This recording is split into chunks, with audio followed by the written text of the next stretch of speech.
नमस्कार, आप देख रहे हैं हमारा खास कार्यक्रम आस्था की भूमि।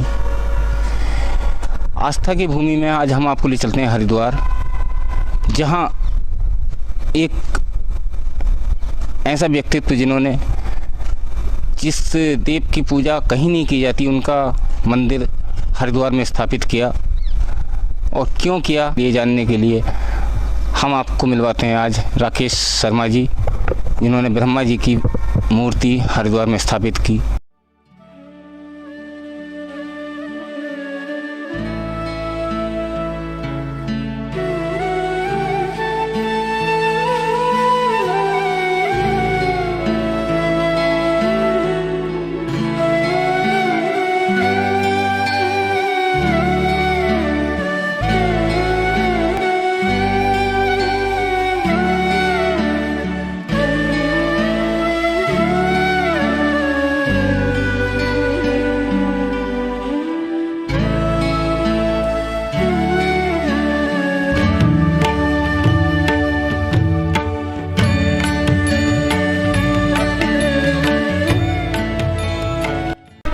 आइए हम आपको मिलवाते हैं राकेश शर्मा जी से।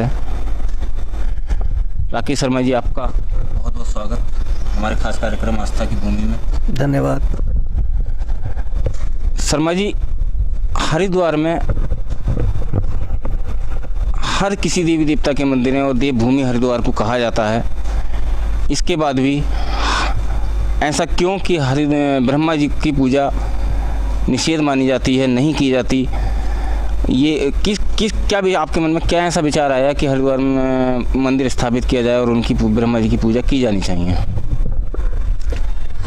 सर्वप्रथम तो ये देखना चाहिए कि पूजा क्यों की जानी चाहिए, पूजा हम करते क्यों हैं। हम पूजा अधिकतर ये सोच के करते हैं कि हमें किसी देवी या देवता से कोई अपेक्षा होती है। अधिकतर मानव जाति में ये देखा गया है कि मनुष्य अपनी कुछ इच्छाओं की पूर्ति के कारण दो ही कारणों से पूजा करते हैं, या तो इच्छाओं की पूर्ति के कारण या डर की वजह से। जी।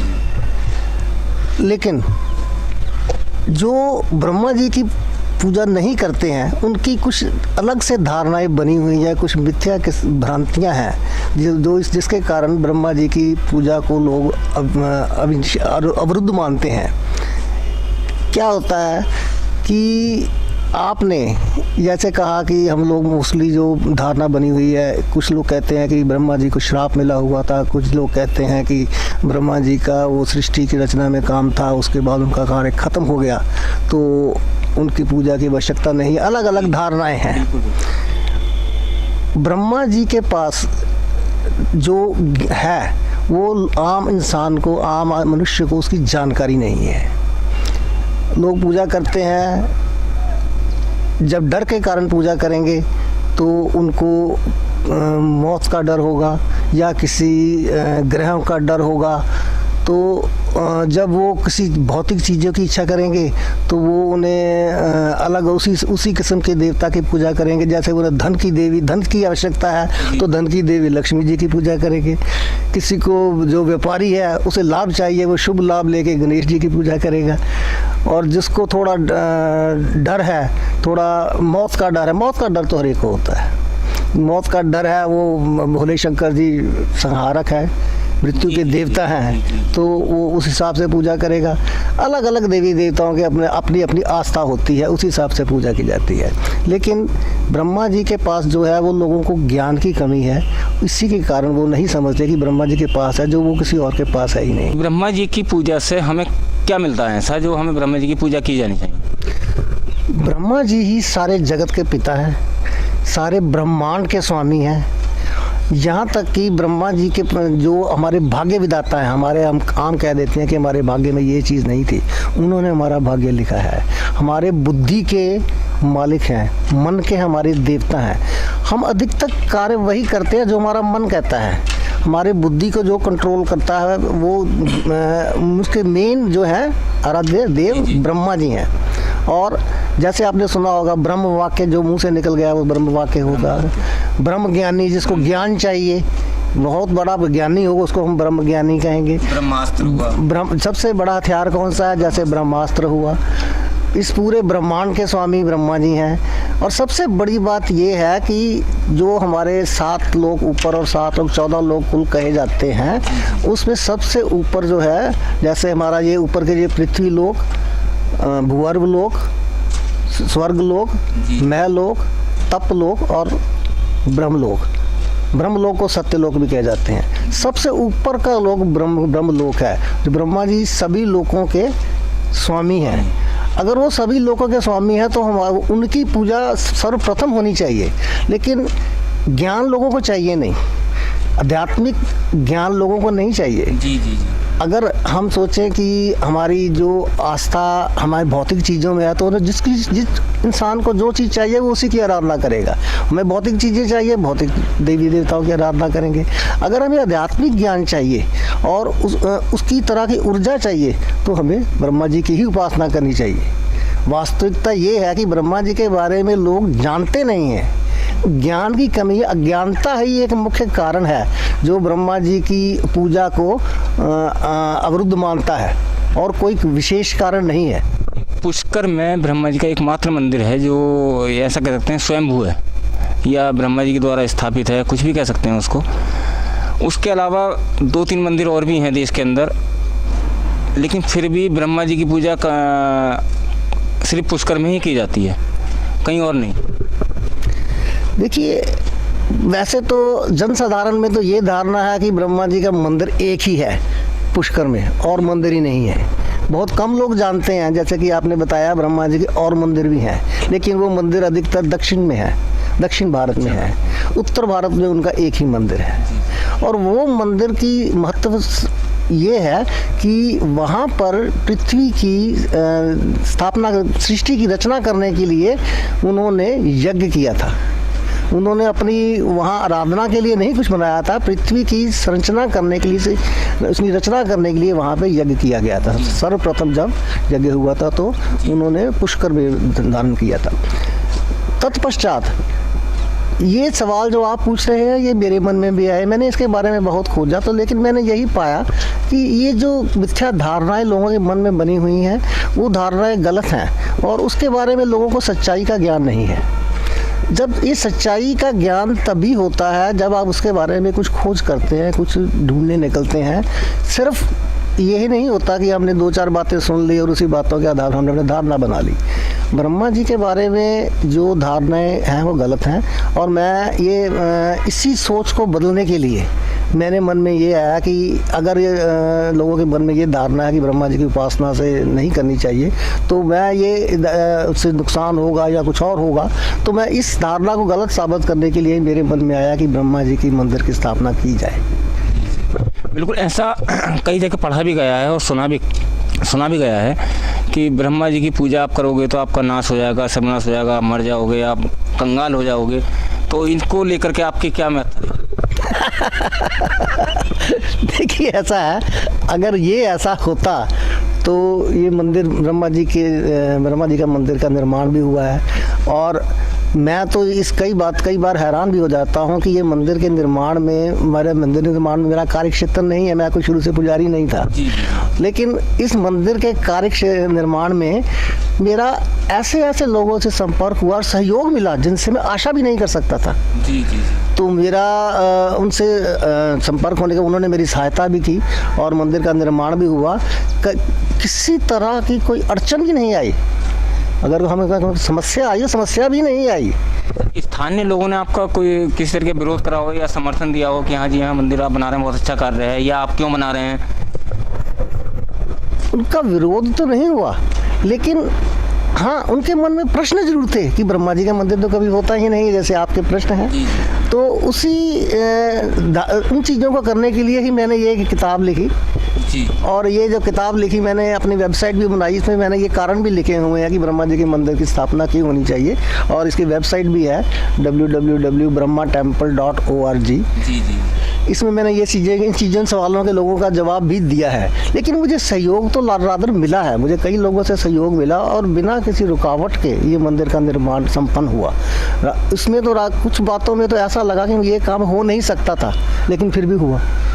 मैं खुद हैरान होता हूँ कि चाहे वो धन की व्यवस्था हो या चाहे लोगों के सहयोग की व्यवस्था हो, सारे काम इतने सुगमतापूर्वक होते गए कि जैसे मुझे ब्रह्मा जी ने ही मुझे प्रेरणा दी और वो खुद ही मंदिर का निर्माण करवा रहे थे।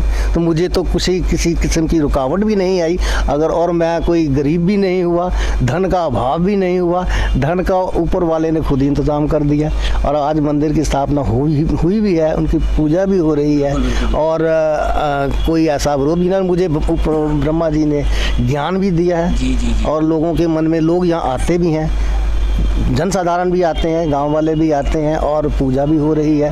तो ये धारणा इस हिसाब से गलत हो जाती है कि ये ब्रह्मा जी की पूजा नहीं होनी चाहिए या उनकी पूजा करने से कोई नुकसान होता है, ऐसा कुछ नहीं है। इसके विपरीत ब्रह्मा जी की आराधना करने से आपके ज्ञान में बढ़ोतरी होती है। जो आंतरिक आध्यात्मिक ज्ञान आपको चाहिए वो आपका बढ़ता है, आपकी बुद्धि का विकास होता है।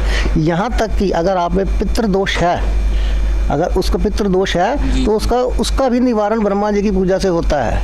अच्छा। ये जनसाधारण को ज्ञान नहीं है इन बातों का। तो शर्मा जी, आप मूल पंजाब क्षेत्र से बिलोंग करते हैं और उसके बाद आप कनाडा भी विदेश में रह करके आए, तो आपने हरिद्वार को ही क्यों चुना कि हरिद्वार में मंदिर बनवाना चाहिए, जबकि भारत में बहुत अच्छी अच्छी जगहें हैं, अच्छी का मतलब मंदिर, हरिद्वार ही क्यों चुना? देखिए, इसका मुख्य कारण तो ये है कि हरिद्वार एक देवभूमि है, ये देवताओं का द्वार है हरिद्वार, इसीलिए हरि का द्वार कहा जाता है। लगभग केदारनाथ, बद्रीनाथ सभी को जाने के लिए यहीं से रास्ता शुरू होता है। दूसरा, यहाँ पर एक तरह के सभी श्रद्धालु, सभी पर्यटक दुनिया से आते हैं और सभी तरह के मंदिर यहाँ पे है। मुख्य मंदिरों का शहर है, जिसे कहते हैं देवभूमि है। अगर मंदिरों का शहर है तो यहाँ मंदिर ब्रह्मा जी का नहीं है, तो ये थोड़ा अजीब तो मुझे लगा, तो इसीलिए मैंने ब्रह्मा जी का मंदिर का निर्माण का कारण हरिद्वार को चुना। दूसरा एक कारण ये है कि उत्तराखंड सरकार पर्यटन के मामले में, पर्यटन के विषय में काफ़ी सहयोग देती है और उसकी बढ़ावा देने की नीति के कारण ही मुझे ये इस प्रेरणा मिली कि यहाँ उत्तराखंड में हरिद्वार में ही ब्रह्मा जी के मंदिर की स्थापना की जाए, क्योंकि पुष्कर में तो है ही, तो यहाँ मंदिर में बनाने का अभिप्राय ये भी था कि पर्यटक मोस्टली श्रद्धालु जो यहाँ आते हैं और दूसरा ये देवभूमि है, हरि का द्वार है, तो इससे शुभ जगह तो कोई और हो ही नहीं सकता। जैसे पुष्कर में ब्रह्मा जी के मंदिर में जाकर के लोग पिंडदान वगैरह करते हैं, उनको जो वहाँ दान करने से जो लाभ मिलता है, मान लीजिए गंगा जी में लोग आते हैं, गंगा जी में विसर्जन करते हैं या पिंडदान करते हैं, उनको जो उसकी पूजा का लाभ मिलता है, तो वही लाभ क्या इस मंदिर में आने से, आपके मंदिर में आने से मिलेगा? बिल्कुल मिलेगा, क्योंकि वहाँ भी ब्रह्मा जी का मंदिर है, ये भी ब्रह्मा जी का घर है, वो भी ब्रह्मा जी का घर है। ब्रह्मा जी तो सारे जगत के स्वामी है, सारे ब्रह्मांड के स्वामी है। जो लाभ वहाँ मिलेगा तो यहाँ क्यों नहीं मिलेगा? जरूर मिलेगा। ऐसा माना जाता है सृष्टि की रचना त्रिदेवों ने की, ब्रह्मा विष्णु महेश, सबसे पहले ब्रह्मा जी का ही नाम आता है। उसके बाद में हमारा समाज या सनातन धर्म ब्रह्मा जी की अवहेलना कर रहा है, इसका कारण क्या? देखिए, अवहेलना का कारण तो अज्ञानता ही है। लोग ब्रह्मा जी के महत्व को जानते नहीं हैं। आप मुझे सिर्फ एक चीज़ बताइए, जो आपका बुद्धि है, आपकी बुद्धि के कारण ही सारा कुछ होता है। आज आपके मन में कोई चीज़ अच्छी लगती है, एक लड़का को लड़की पसंद आती है, अच्छी लगती है, वो उसे शादी कर लेता है, उसकी बुद्धि में वो चीज़ आती है कि ये मेरा सहपाठी मेरा अच्छा पार्टनर बनेगा, लेकिन कुछ महीनों बाद उनमें आपस में तलाक हो जाता है। क्यों? क्योंकि उनकी बुद्धि में ये आती है कि यह हम अच्छे नहीं हैं। ये बुद्धि का कंट्रोल कौन करता है? आपके बुद्धि ही आपको भटकाती है और बुद्धि ही आपको सही मार्ग पे लाती है। और बुद्धि के जो मालिक हैं, वो मन के देवता कौन है? ब्रह्मा जी हैं। तो इसलिए सबसे पहले तो मैं समझता हूँ कि ब्रह्मा जी को ही पूजा जाना चाहिए। अगर आपका मन आपके नियंत्रण में है तो आपके सारे काम शुद्ध होंगे। अगर आपका मन आपको भटकाने की बजाय अच्छे रास्ते पे लेके आएगा, आध्यात्मिक रास्ते पे लेके आएगा, तो वो आपको इससे बढ़िया चीज़ नहीं हो सकती कोई। दूसरी बात ये है कि जब आप खुद ही के आप मानते हैं कि ब्रह्मा विष्णु महेश में सबसे पहला नाम ब्रह्मा जी का, वो इसलिए है कि उन्होंने सृष्टि की रचना की।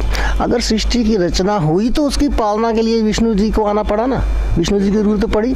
और अगर पालना हो रही है तो सृष्टि के संहार भी होना, उसके लिए महादेव का भी होना ज़रूरी था। तो अगर किसी चीज़ की रचना होगी तो उसकी पालना होगी और उसका संहार भी होगा। तो रचनाकार की जो महत्व है उसको कम नहीं किया जा सकता, कम नहीं आंका जा सकता, क्योंकि उसी के कारण सृष्टि की रचना हुई है। और वैसे भी एक चीज़ मैंने जो मानव समाज में देखा गया है आजकल के माहौल में, कि जो कलयुग में क्या होता है कि अगर जो बच्चे हैं वो अपने पिता की भी बाद में, जब पिता ने पालना कर दी, पिता का बहुत महत्व होता है, उसने परिवार पढ़ा दिया, लिखा दिया, बच्चों को अपने पैरों पे खड़ा कर दिया। और बच्चे तो आजकल अपने पिता की नहीं सुनते, उनकी भी अवहेलना कर देते हैं। जब वो वृद्ध हो जाते हैं उनकी भी अवहेलना कर देते हैं। तो वो जगत पिता के लोगों को लगता है अभी आवश्यकता ही नहीं है। लेकिन कभी भी मानव जाति को कृतज्ञ नहीं होना चाहिए, उस ईश्वर के प्रति कृतज्ञता प्रकट करनी चाहिए और उसके पीछे कृतज्ञ रहना चाहिए। अगर आप उसके लिए कृतज्ञ रहेंगे तो तभी आपका कल्याण होगा। और वैसे भी एक रुचिकर विषय ये है कि आपने यहाँ से पृथ्वीलोक पे तो आप आए हैं, लेकिन जाना भी ब्रह्मा जी के पास है।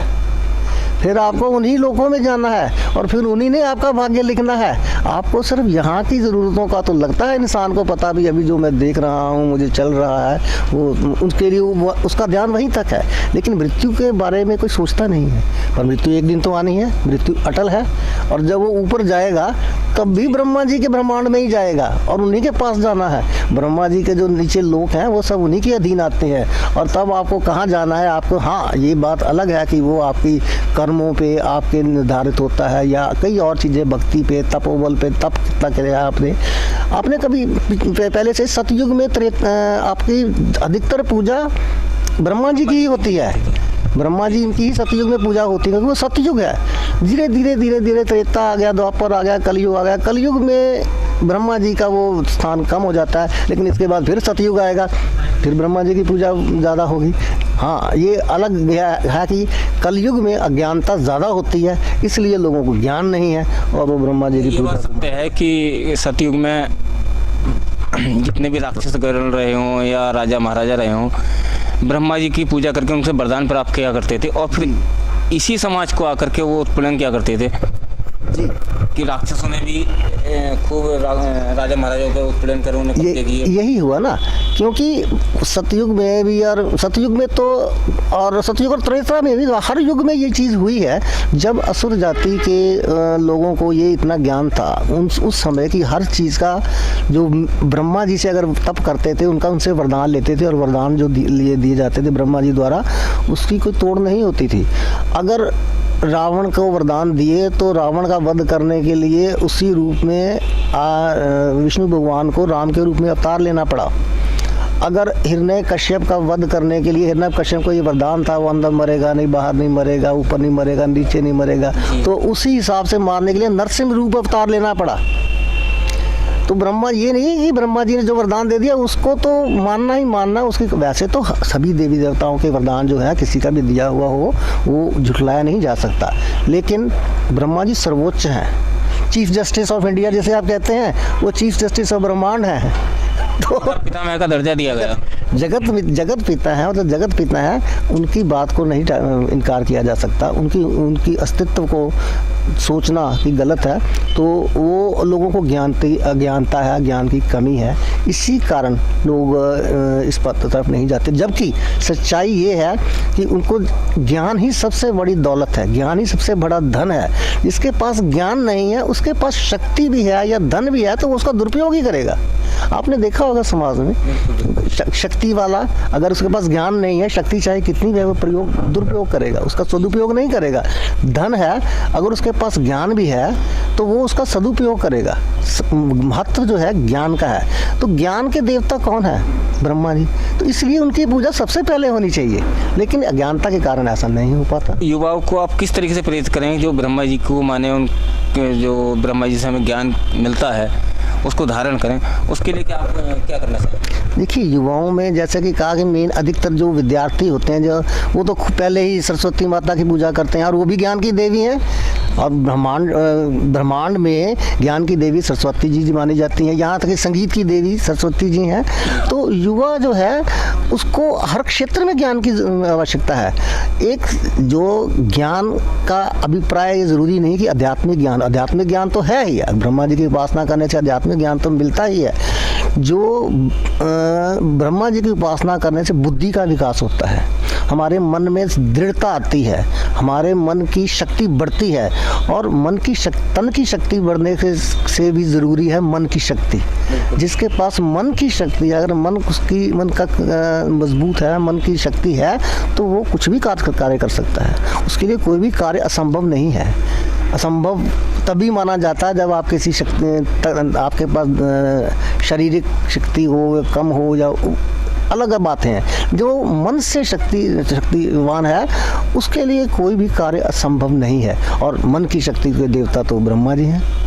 तो युवा के लिए तो ये और भी आवश्यक हो जाता है कि वो ब्रह्मा जी की उपासना करें। सिर्फ अज्ञानता के कारण वो नहीं कर पाते या नहीं करते। लोगों को ज्ञान ज़रूरी है, इस बात का ज्ञान दिया जाए कि वो इस बात को समझें कि ब्रह्मा जी की उपासना क्यों करनी चाहिए। और ये आवश्यक है आजकल के माहौल में। सिर्फ आपको सात्विक बनना, आप में सत्व गुण अगर होंगे, ब्रह्मा जी सात्विक गुणों के देवता हैं, अगर आप में सत्व गुण होंगे तो आप राष्ट्र के लिए भी अच्छा होगा, आपके लिए राष्ट्र के लिए भी अच्छा है। सत्व गुण जब अगर हैं तो वो एक अच्छा इंसान होगा। जो जिसमें नेगेटिव शक्तियां हैं वो समाज के लिए इतना उपयोगी नहीं होगा, वो उसको दुरुपयोग करेगा, तामसिक शक्तियों वाला। लेकिन सात्विक शक्तियों वाले में सत्व गुण होंगे तो वो एक देश के अच्छे भविष्य का निर्माण करेगा। उसमें अच्छे गुण होंगे और वो देश को सत्य की ओर लेके जाएगा। इसलिए युवाओं के लिए और भी आवश्यक हो जाता है कि वो ब्रह्मा जी की उपासना करें। और उसके अलावा थोड़ा तप में ध्यान दें, ध्यान करें। ध्यान से, मेडिटेशन से जो इस चीज़ों की बुद्धि की शुद्धिकरण होती है, और उसमें ब्रह्मा जी बहुत सहायक होते हैं। मेरा अपना पर्सनल तजर्बा तो यही है कि मैंने जब से आराधना शुरू की, जब से मैंने ध्यान करना शुरू किया, तप करना शुरू किया, और मैं ब्रह्मा जी का ही तप करता हूँ, तो मुझे ऐसी चीज़ों का ज्ञान हुआ, भौतिक भी और आध्यात्मिक चीज़ों का भी ऐसा ज्ञान हुआ जैसे मैंने शायद कभी इस बारे में सोचा भी नहीं था। और मुझे इसमें ब्रह्मा जी का आशीर्वाद के बिना ये हो ही नहीं सकता था। ये उन्हीं की प्रेरणा से ये सब कुछ हुआ है। ये मैंने कुछ नहीं किया, उनकी प्रेरणा से ही ये मंदिर का निर्माण हो पाया। और उन्होंने, मैं तो ये समझता हूँ कि उन्होंने ज्ञान देने के लिए मुझे एक माध्यम चुना इस बारे में बताने के लिए, और मैं उसके लिए अपने आप को भाग्यशाली समझता हूँ। आज का युग कलयुग जिसे कहा जाता है, सनातन धर्म में लोग भगवान की पूजा स्वार्थ के कारण कर रहे हैं। मान लीजिए बालाजी की पूजा लोग संकट या भूत प्रेतों के कारण करते हैं, लक्ष्मी जी की पूजा धन के कारण कर रहे हैं, या और भी ऐसे बहुत से देवी देवता हैं। जैसे शनिदेव हो गए, शनिदेव की पूजा, शनि ग्रह कहते हैं 7.5 चल रही है, ढैया चल रही है, शनिदेव की पूजा कर दो। सुबह सुबह लोग पीपल के नीचे दीपक जलाने पहुँच जाते हैं। तो उसी रूप में आप आज के समय में ईश्वर को किस रूप में मानते हैं? ईश्वर की परिभाषा क्या है? देखिए, इसमें मेन तो आपको जैसे सही कहा है कि लोग 99% लोग पूजा करने का कारण उनका ये है, उनकी भौतिक इच्छाओं की पूर्ति या डर। भौतिक इच्छाओं की पूर्ति के लिए उसको किसी का कुछ भी काम रखेगा ना, हे भगवान मेरा ये काम कर दो, कोई 10 रुपये चढ़ा के वो सोचते हैं कि हमने भगवान को खरीद लिया। जी। तो उनकी जो एक इच्छाओं की पूर्ति इंसान की कभी नहीं होती। ये इच्छाएं तो चलती रहती हैं, कुछ ना कुछ, कहीं पारिवारिक संकट आ गया या धन की कमी आ गई, वो इच्छाएं की पूर्ति के लिए वो भौतिक देवी देवताओं की पूजा करते हैं। जैसे मैंने पहले भी बताया कि आपको जो व्यापारी है वो उसको शुभ लाभ चाहिए, वो गणेश जी की पूजा करेंगे। तो वो जो लक्ष्मी चाहिए वो लक्ष्मी जी की पूजा करेंगे, जिसको शक्ति चाहिए वो दुर्गा जी की पूजा करेंगे। अलग अलग धारणाएं। शनि देव का आज से लगभग 30-40 साल पहले तक अगर देखा जाए तो मेरा ख्याल है कोई मंदिर भी, कोई मूर्ति ढूंढनी पड़ती थी भी, हाँ, कि कहाँ कोई मंदिर मिलेगी तो हम वहाँ तेल चढ़ाएं। और आज की डेट में शनि देव के इतने मंदिर हैं और वो डर के कारण है। वैसे कुछ हद तक मैं जो समझता हूँ कि ये एक व्यापार भी बन गया है। बिल्कुल। एक धर्म के नाम पर लोग मंदिर बना के इस तरह के किसी भी तरह का मंदिर बना के एक वो व्यापार करना शुरू कर दिया लोगों ने, जबकि धर्म और देवी देवता अपने ही भगवान के जो उनके इसको उस स्थिति में नहीं लिया जाना चाहिए। देवी देवताओं को अपने श्रद्धा के कारण पूजा जाता है। वैसे इसमें कोई शक नहीं कि पूजा के कारण एक श्रद्धा भी होता है, लेकिन श्रद्धा भी तभी होती है जब वह श्रद्धा उसके लिए मन में पैदा होती है जिससे आपको कुछ आशा हो। हम माता पिता से प्यार करते हैं, माता पिता के लिए मन में आदर होता है, श्रद्धा होती है, क्योंकि माता पिता ने हमें पाला पोसा है। जी जी। तो इसीलिए इसी तरह से जब भगवान ने उनको कुछ दिया तो उनको लगता है कि हमारी आस्था है, श्रद्धा है, अच्छी बात है। लेकिन आपको ये ज़रूरी नहीं भी किसी चीज़ की प्राप्ति के लिए ही आपको उसकी देवी देवता की आराधना करनी चाहिए। और देवी देवता की आराधना करने के लिए सबसे ज़रूरी चीज़ अगर प्राप्त भी करना है तो ज्ञान है। ज्ञान की प्राप्ति अधिक महत्वपूर्ण है भौतिक चीज़ों की इच्छाओं से। अगर आपके पास ज्ञान है तो भौतिक चीज़ों की इच्छाएं तो वैसे ही आपकी पूर्ण हो जाएंगी। आपके पास वो अंदर से ज्ञान आएगा तो ये आपकी किस आवश्यकता को कैसे पूर्ण किया जा सकता है। आज हम अपने ही माता पिता को घर से बाहर निकाल देते हैं, उन्हें पूछते नहीं, तो वो संस्कार क्या कारण है कि वो संस्कार नहीं आ पा रहे हैं? देखिए, इसका मुख्य कारण तो यही है, आप सही कह रहे हैं। जो पुराने समय में जो शिक्षा की पद्धति थी, आप बच्चे को जब स्कूल जाने का समय होता था वो उसको एक डिसिप्लिन सिखाया जाता था, उसके डिसिप्लिन में रहने के लिए वहीं छोड़ा जाता था। गुरु का एक महत्व होता था। गुरु उसको सिर्फ भौतिक दुनिया की चीज़ों के बारे में ही ज्ञान नहीं देता था, उसे आध्यात्मिक ज्ञान भी दिया जाता था। उसमें एक अच्छे व्यक्तित्व का विकास किया जाता था। गुरुकुल की परंपरा में एक पूर्ण मनुष्य बनाया जाता था, जिसमें भौतिक चीज़ों का भी ज्ञान हो और आध्यात्मिक चीज़ों का भी ज्ञान हो। एक संपूर्ण समाज की रचना की जाती, इसीलिए समाज में शुद्धता थी। आजकल के समय में एक हमारी शिक्षा प्रणाली का भी एक दोष रहा है कि हम एक बच्चे को शुरू से ही एक भौतिकवादी मनुष्य बनाने की शिक्षा दे रहे हैं। वो उसको भौतिक चीज़ों से कैसे इसकी प्राप्ति करनी है, जो हमारा एजुकेशन सिस्टम है वो उनको एक भौतिकतावाद की तरफ लेके जा रहा है। जबकि चाहिए ये कि अध्यात्म की शिक्षा बहुत अधिक आवश्यक है और उसके लिए ही शिक्षा दी जानी चाहिए, वो ज़रूरी है। शर्मा जी, एक आम धारणा शुरू से रही है कि ब्रह्मा जी को श्राप लगा था। एक उसके भी अलग अलग तथ्य हैं। एक सावित्री के नाम से है कि उनकी पत्नी सावित्री ने उन्हें श्राप दिया था, और इसके अलावा भी किसी राजा महाराजा के नाम से हैं। तो उन श्रापों के बारे में आप क्या कहेंगे जिसके बारे में ये कहा जाता है कि उनकी पूजा ना की जाए ब्रह्मा जी की? देखिए, ऐसा है कि ये जो श्राप की वाली बात है ये सत्य नहीं है, ये एक भ्रांतियाँ फैली हुई हैं सारी। आप मुझे ये बताएं, जैसे कि अगर सावित्री जी ने कोई श्राप दिया था सृष्टि की रचना के समय ब्रह्मा जी को कि आपकी पूजा नहीं होगी, तो सृष्टि की रचना के बाद ही नेपाल में मंदिर बना। काठमांडू में ब्रह्मा जी का सबसे बड़ा मंदिर है, इंडोनेशिया में मंदिर है, और दक्षिण भारत में भी ब्रह्मा जी के मंदिर है, वहाँ भी पूजा हो रही है।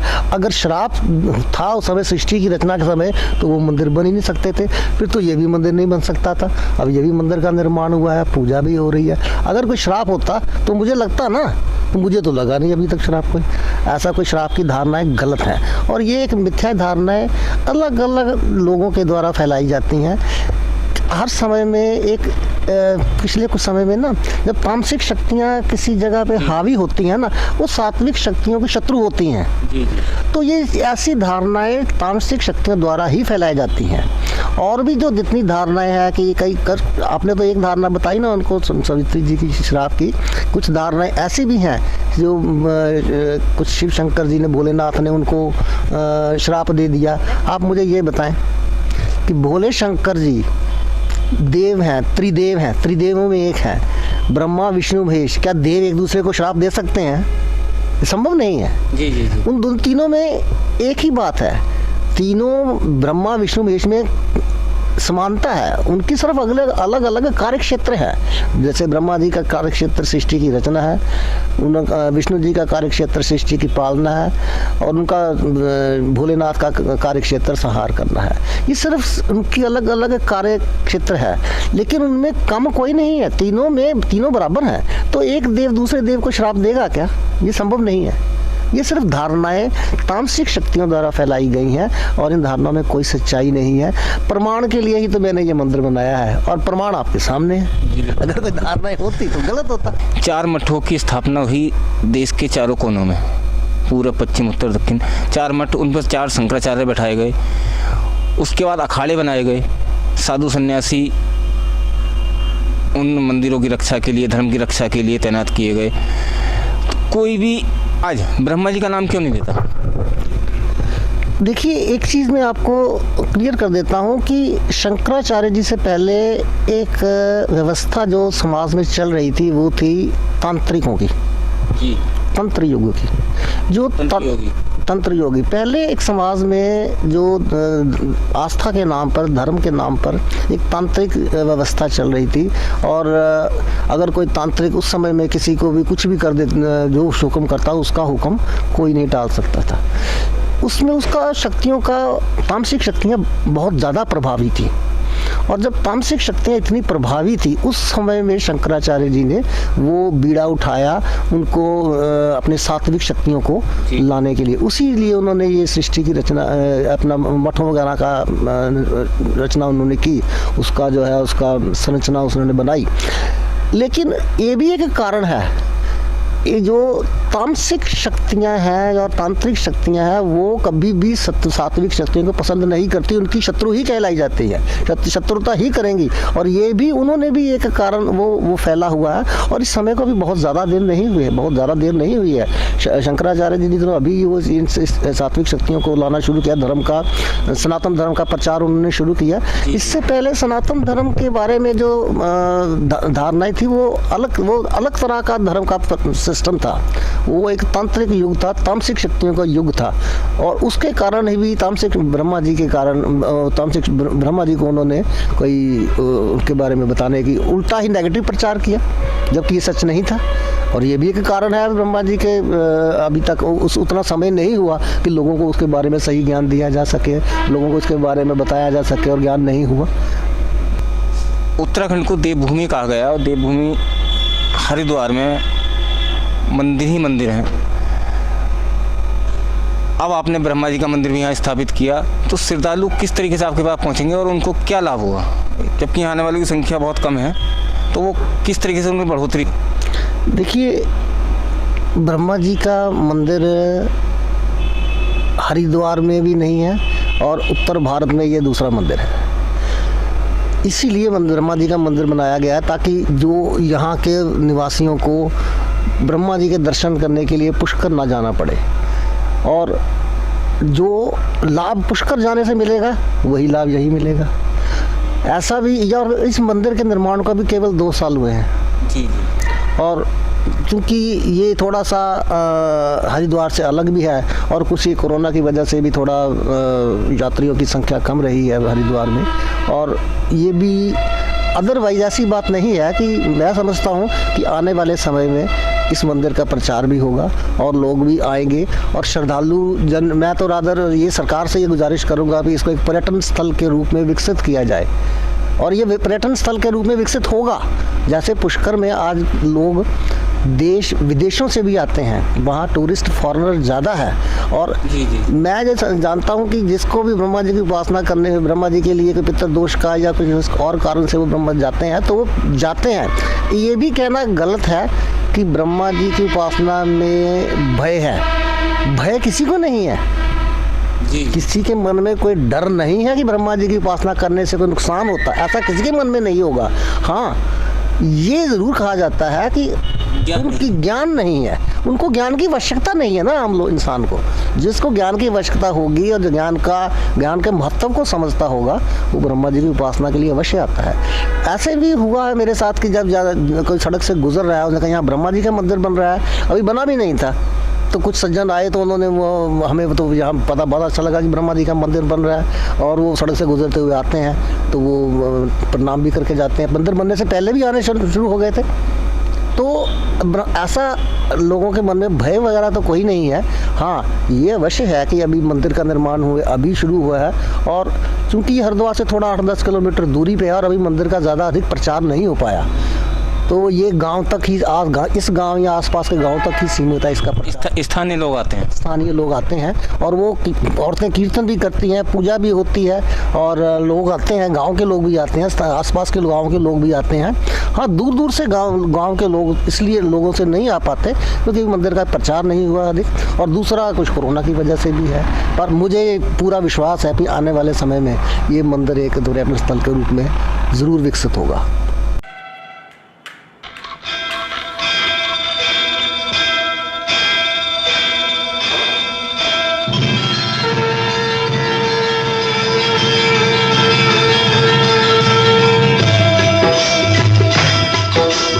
जो ध्यावे फल पावे, दुख बिन से मन का।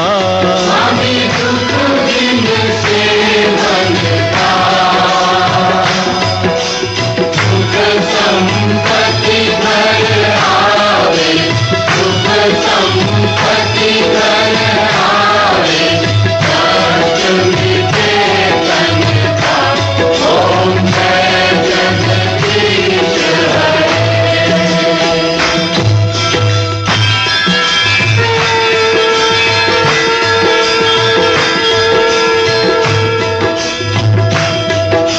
मात पिता तुम मेरे, शरण पढ़ूं मैं किसकी। स्वामी शरण पढ़ूं मैं किसकी। तुम बिन आर न दूजा, प्रभु बिन आर न दूजा, आस करूं मैं किसकी। ओम जय जगदीश हरे।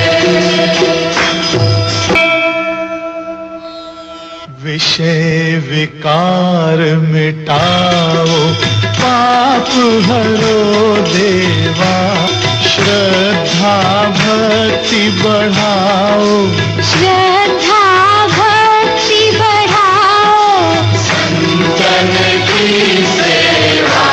ओम जय जगदीश हरे।